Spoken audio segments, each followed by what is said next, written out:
the Pan-African University Life and Health Sciences. Why? Because the African head of state thought about it. How do we provide African solutions to African challenges? Which areas do we have these challenges? When you talk about the Pan-African University for Water, Energy and Climate Change, energy is a problem in Africa. Water, potable water, is a huge problem in Africa. So these class courses in the Pan-African University are from master's level to PhD level. And these students are fully sponsored by the African member states. We have 55 member states, and they all contribute to the sponsorship of all students in the Pan-African University. The graduation we came for is the graduation of the Pan-African University for Life and Health Sciences, including climate change. Sometime in October, we did the graduation of the Pan-African University for Water, Energy and Climate Change. Next week, from the 28th to the 30th of November, we are going to do the graduation for the students who are graduating both master's and PhD levels at the Pan-African University for Science, Technology and Innovation in Kenya. Then in December, from the 21st to the 23rd, we'll be doing the graduation of the students at the Pan-African University for Governance, Humanities and Social Sciences in Cameroon. They are all sponsored by the African member states. And if you look at those courses, in the Pan-African University in Yaoundé, governance, leadership is a problem. How do we train the youth of Africa to become decisive actors in changing the narrative of what is happening in governance in Africa? That is why you have that school. When you talk about science, technology and innovation, we need science, nanotechnology, biotechnology. We need to recalibrate our sciences to speak to the problems of this society. And that is why that university is there. And you know, we have partners who are helping us with these universities. Take for example, the Germans are helping us in the one in Algeria. The Japanese are helping us the one in Kenya. It is only Yaoundé and the one here in Ibadan that do not have sponsors. And we are reaching out to people to come in and support us and give us that sponsorship. So I've been able to graduate at least, I've attended 3 graduations so far, and I've been able to graduate 3 cohorts of students. What again have I done since I came to the African Union Commission? In line with my director and my staff, because leadership is a whole process. It is not about me, it is about the technical people that I work with. I fly on their wings. I always use this statement that I fly on the wings of my technical experts. Before I came to the African Union, I was Deputy Vice Chancellor. Deputy Vice Chancellor in charge of research, cooperation and relation with the business world. It's a different kind of an office to the one in AU. AU is continental, and the African Union Commission is a very continental one. We have what we call STCs.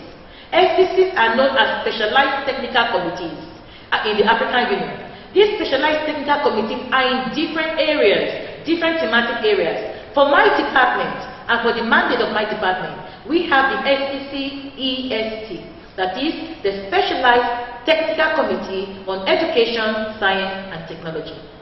In this STC, it is ministerial. It is the member states who own this STC. Because we at the African Union Commission, we are a secretariat and we play advocacy role. And that advocacy role is to remind member states of the decisions they've taken during the summit and the decisions they need to implement at the different member states. And when a decision is taken, and we call it an assembly decision, it is binding to all the 55 member states. That is what we call it decisions. We don't take those decisions. The ministers in the various specializations take those decisions, and they need to activate and implement those decisions in their member states. So we become facilitators, we become advocates, because we play advocacy role. So in December, we are going to have the another STC, that is the Specialized Technical Committee on Education, Science and Technology in Addis Ababa, where the ministers will come and look at the continental agenda on education, science, technology, innovation, research and development. It's from the 10th to the 13th of December. This meeting starts with what we call a senior experts meeting.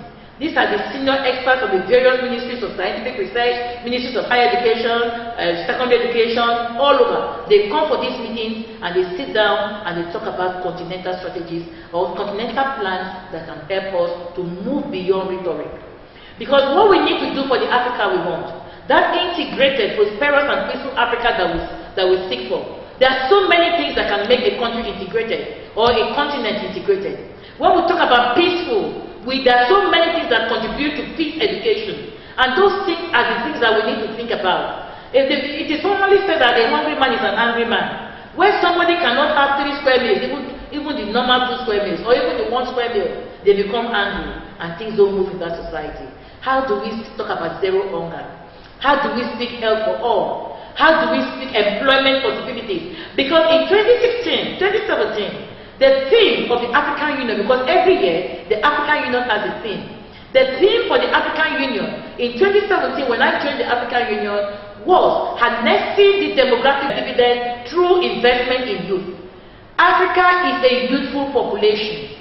70% of our population are youth. And how are we creating a conducive environment for the youth of Africa? How do we curb the death in the Sahara, the death in the Mediterranean? How do we stop the continuous influx of migration to European countries, to America, to Canada? Because our youth are seeking for the American dream, the European dream, the Canadian dream. Why can't we talk about an African dream? There is an African dream. Africa is rich in our mineral resources.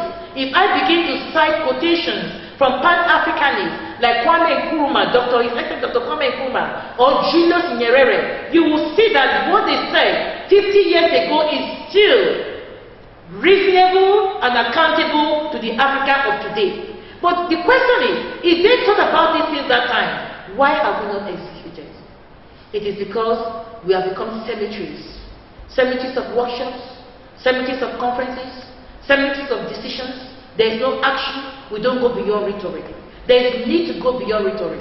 And the African Union head of state have decided to walk the talk. And that is why my department, under the youth division, we have what we call CIFA. CIFA is the Skills Initiative for Africa.